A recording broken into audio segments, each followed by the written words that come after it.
the office and get the bullwhip. A whipping? That's all they get after what they've done? Get out of there! It was a matter of honor. They're paying $1,000 to whatever kills the two boys that cut up Delilah. In a time when lawmen were killers. What are y'all looking at? You English, Bob? Outlaws were heroes. Well, I thought that you were dead. Hell, I even thought I was dead. Till I found out I was just in Nebraska. And a bad reputation. You're the one who killed William Harvey and robbed that train over Missouri? Was as good as gold. My guess is you're calling yourself Mr. William Money. Say what? You don't look no meaner than hell, cold-blooded damn killer. I ain't like that anymore, kid. $1,000 reward, Will. Nobody's gonna come. So you still have that Spencer rifle, huh? Yeah. It's my partner. You don't go, I don't go. What's it come 2-3 ways? Just because we're going on this killing, that don't mean I'm gonna go back to being the way I was. Are you really gonna kill them cowboys? I do not like assassins or men of low character. We ain't bad men no more. We're farmers. You're a lot of savages! A bunch of bloody savages! Assassins! Well, I guess they have it coming. We all have it coming, kid. Some legends will never be forgotten. Some wrongs can never be forgiven. Any man don't want to get killed. Better clear on out the back. Unforgiven. It is a great... Bravo. It is a great pleasure to welcome back to Cinema Showcase Richard Harris, one of our finest actors. Very good to see you. Thank you very much. First of all, congratulations on your new film, Unforgiven. It is a superb motion picture, and if I may say, you are superb in it. Oh, thank you. What attracted you to this rather flamboyant character? Well, I think that, number one is I'd met Clint prior to that, and I really liked him. And as much as that, I think that my attitude to life and his, and Hollywood and making movies were the same. And, you go in, you do it, you get out. We're not. I was never involved, and I get from him too that big sort of power structure that exists in Hollywood, with the big guys. Mm-hmm. He sort of lives his own life, and I live my own life. And, I often think of all the British actors of my generation who went and lived in California because it was kind of thing to do. Sean did, and Michael Caine did, and Anthony Hopkins. I never did that. I was kind of considered, and probably justifiably, an outsider, really. And Clint gave me that impression that he was kind of outsider too. Mm-hmm. So I kind of liked him. And when he called me to do the picture, I said, "Yeah, I'll be there." She said, No, I want you to read the script and come because you like the script, not because you kind of like me. And so, and I'm a cowboy buff.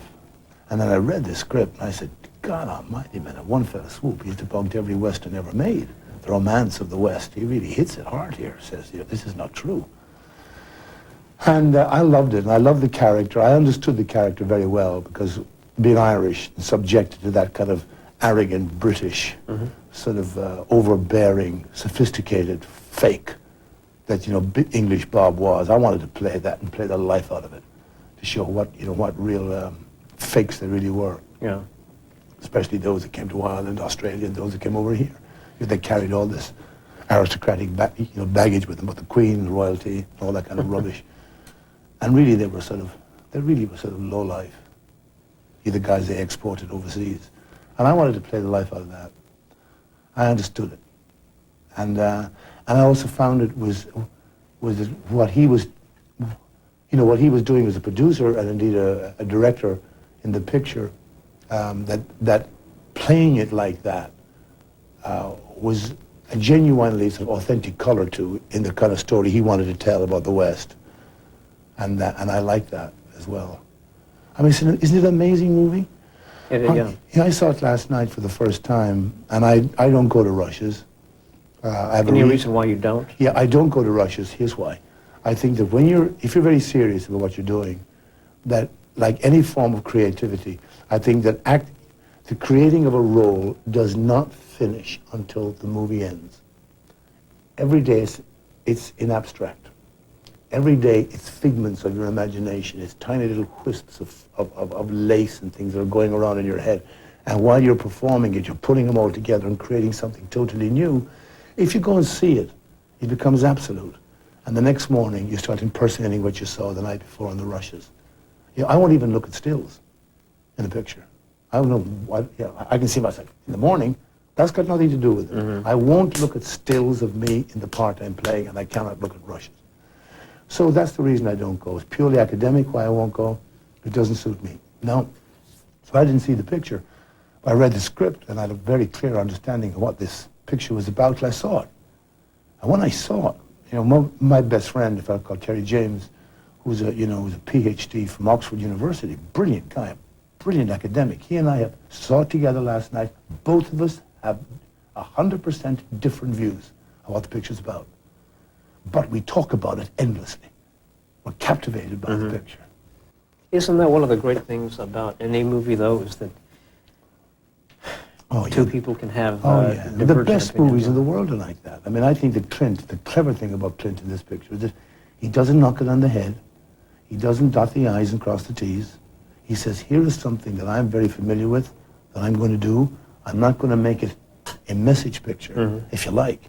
But deep in, if you excavate this picture, there's an awful lot in it. There's an awful lot. Not just a movie that presents for the first time the true West. Not just a movie that for the first time says all the John Ford, John Wayne, and my own movies about the West were really sort of romantic images of a society that really didn't exist. We created it in Hollywood. You know what I mean? It's more than that. There's much more. There's much more. There's more politics in it than that. He's saying much more than that.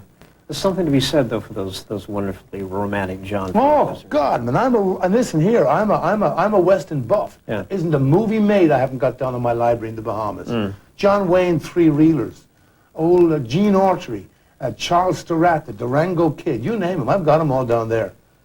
I've every single Wayne movie ever made and every Clint Eastwood Western ever made. All right. Obviously, you like Westerns. When you have a chance to go to the cinema, what kind of films do you like? I don't go to cinemas anymore.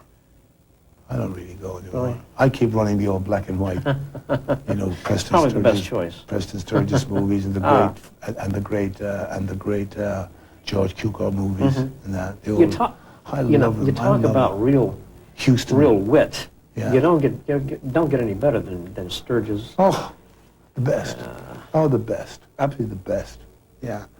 Those wonderful Jimmy Stewart movies. Yes. Too. Great. Wasn't he great? Absolutely. And really when you look back now and see them, you saw how really great they were. Let me ask you one question about a film you made 30 years ago.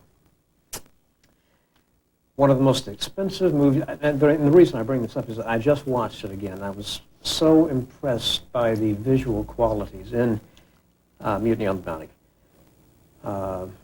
that I think Carol Reed started and Louis Milestone finished. Yeah.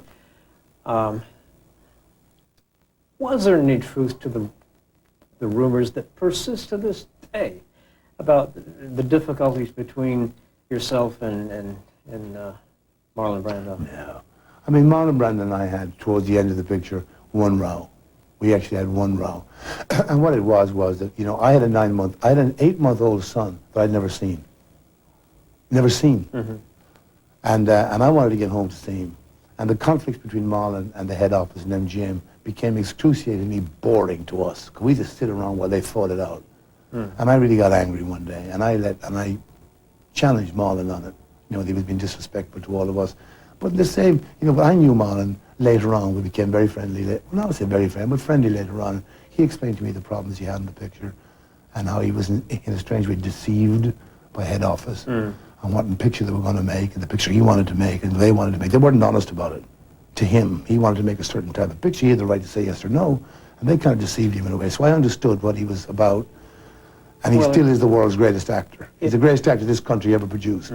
Quite a statement. Yeah. It would have been curious to see what the picture would have been like had Carol Reed stayed with us. It's a shame. You know? It's a shame. It would have been one of the great. Reed was so clear. Yeah. So clear. It would have been. And Brando, You know, Brando's idea of playing him as a fop was a brilliant, brilliant idea that Carol Reed could have really put on course, a clearer course. He could have been the performance of his life and the movie of a lifetime, I think. We're out of time. I want to urge everybody to see you in your new film, Unforgiven. And if they've never seen you on the stage in Camelot, boy, have they missed something. Oh, You that's are very sweet of fantastic. you. Just, I've seen it, let's see, 5 times. Seen you on stage 5 times in Camelot. Wow. And so more power to you there. Thank you. Thank you so much for taking this time. No, it's my pleasure. Thank you. Well, there's a dignity in royalty, a majesty, which precludes the likelihood of assassination. Now, if you were to point a pistol at a king or a queen, your hands would shake as though pulled in. Oh, I wouldn't point no pistol at nobody, sir. Well, that's a wise policy, a wise policy. But if you did, I can assure you, if you did, that the sight of royalty would cause you to dismiss all thoughts of bloodshed, and you would stand, how shall I put it, in awe. Now, a president. Well, I mean, why not shoot the president?